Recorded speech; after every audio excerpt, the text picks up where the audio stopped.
Tugas ini disusun oleh kelompok 12 yang beranggotakan 3 orang. Yang pertama, Nabila Tri Ramadhaniyah. Yang kedua, Wulan Musdalifah. Dan saya sendiri yang ketiga, Bil Derajat. Yang pertama, saya akan menjelaskan apa itu peradilan.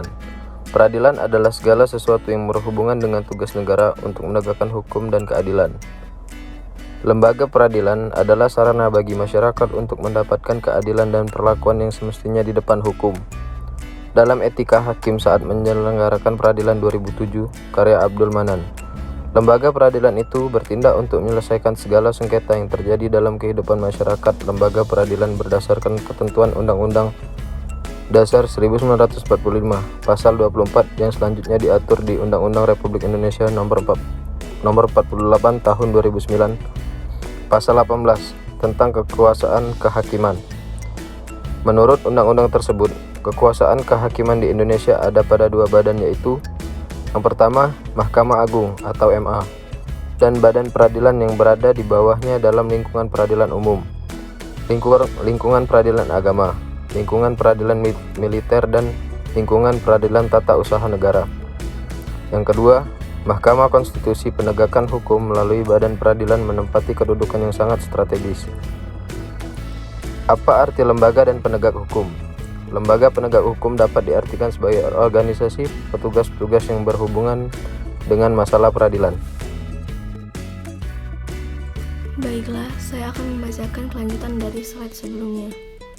Meskipun definisi lembaga penegak hukum tidak diatur dalam perundang-undangan, akan tetapi istilah penegak hukum dapat kita temui dalam Pasal 5 Ayat 1 Nomor 18 Tahun 2003 tentang advokat dan penjelasan yang berbunyi, advokat berstatus sebagai penegak hukum, bebas dan mandiri yang dijamin oleh hukum dan peraturan perundang-undangan. Adapun alat kelengkapan peradilan yang meliputi sebagai berikut. Yang pertama itu polisi. Polisi merupakan alat negara yang berperan sebagai pemelihara keamanan dan ketertiban. Penegak hukum, pelindung, pelayanan masyarakat. Dalam prosedur peradilan, polisi melaksanakan penyelidikan. Yang kedua, jaksa. Jaksa merupakan pejabat yang melaksanakan kekuasaan negara di bidang penuntutan serta kewenangan lain berdasarkan undang-undang. Dalam prosedur peradilan, jaksa melaksanakan tugas penuntutan dan penyidikan terhadap tindak pidana tertentu berdasarkan undang-undang, sehingga jaksa sangat berperan dalam upaya penegak hukum. Yang ketiga, hakim. Hakim merupakan pejabat yang melaksanakan tugas menegakkan hukum dan keadilan berdasarkan Pancasila dengan cara menafsirkan hukum dan mencari dasar-dasar serta asas-asas yang menjadi landasan penentuan keputusan atas perkara-perkara yang ada. Mengenai lembaga-lembaga peradilan dalam penegak hukum di Indonesia. Yang pertama itu ada Mahkamah Agung atau MA. MA yang mempunyai hierarki kedudukan tinggi dalam sistem peradilan di Indonesia. MA akan mengadili perkara-perkara tingkat kasasi, yang bertugas sebagai tugas kasasi, tugas memutuskan sengketa, dan tugas menguji. Yang kedua ada peradilan umum. Peradilan umum adalah salah satu pelaku kekuasaan kehakiman bagi rakyat, pencari keadilan pada umumnya, yang terdiri dari lembaga-lembaga yang melaksanakan kekuasaan kehakiman di lingkungan peradilan umum sebagai berikut. A. Pengadilan negeri. Pengadilan negeri dibentuk berdasarkan keputusan presiden. Yang B. Pengadilan tinggi. Pengadilan tinggi merupakan pengadilan tingkat banding yang berkedudukan di ibu kota provinsi dan daerah hukumnya meliputi wilayah provinsi. Saya Wulan Musdalifah akan menjelaskan slide selanjutnya. Ketiga, peradilan agama. Peradilan agama merupakan salah satu pelaksana kekuasaan kehakiman bagi rakyat pencari keadilan yang beragama Islam mengenai perkara perdata tertentu.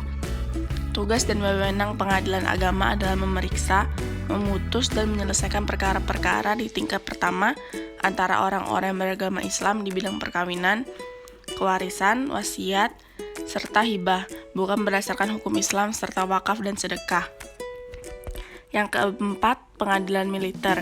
Peradilan militer merupakan pelaksana kekuasaan kehakiman di lingkungan angkatan bersenjata untuk menegakkan hukum dan keadilan dengan memperhatikan kepentingan penyelenggaraan pertahanan keamanan negara, yang berwenang untuk menggabungkan perkara gugatan ganti rugi dalam perkara pidana yang bersangkutan atas permintaan dari pihak yang dirugikan sebagai akibat yang ditimbulkan oleh tindak pidana yang menjadi dasar dakwaan dan sekaligus memutus kedua perkara tersebut dalam satu putusan.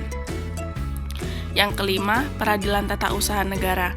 Adapun yang dimaksud dengan sengketa tata usaha negara adalah sengketa yang timbul dalam tata usaha negara orang atau badan hukum perdata, baik di pusat maupun daerah sebagai akibat dikeluarkannya keputusan tata usaha negara, termasuk sengketa kepegawaian berdasarkan peraturan perundang-undangan yang berlaku.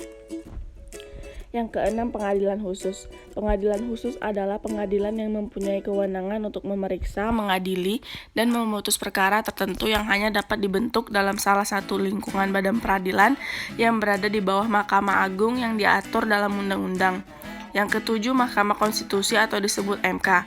Mahkamah Konstitusi adalah salah satu lembaga negara yang melakukan kekuasaan kehakiman yang merdeka untuk menyelenggarakan peradilan guna menegakkan hukum dan keadilan.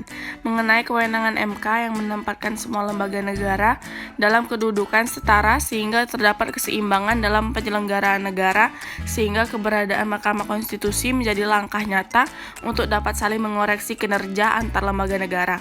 Yang kedelapan, Komisi Yudisial atau disebut KY. Komisi Yudisial merupakan lembaga yang mempunyai peranan penting dalam mewujudkan kekuasaan kehakiman yang merdeka melalui pencalonan hakim agung serta pengawasan terhadap hakim yang transparan dan partisipatif guna menegakkan kehormatan dan keluhuran martabat serta menjaga perilaku hakim dalam rangka melaksanakan wewenangnya untuk menegakkan kehormatan dan keluhuran martabat serta menjaga perilaku hakim. Komisi Yudisial mempunyai tugas melakukan pengawasan terhadap perilaku hakim. Terima kasih.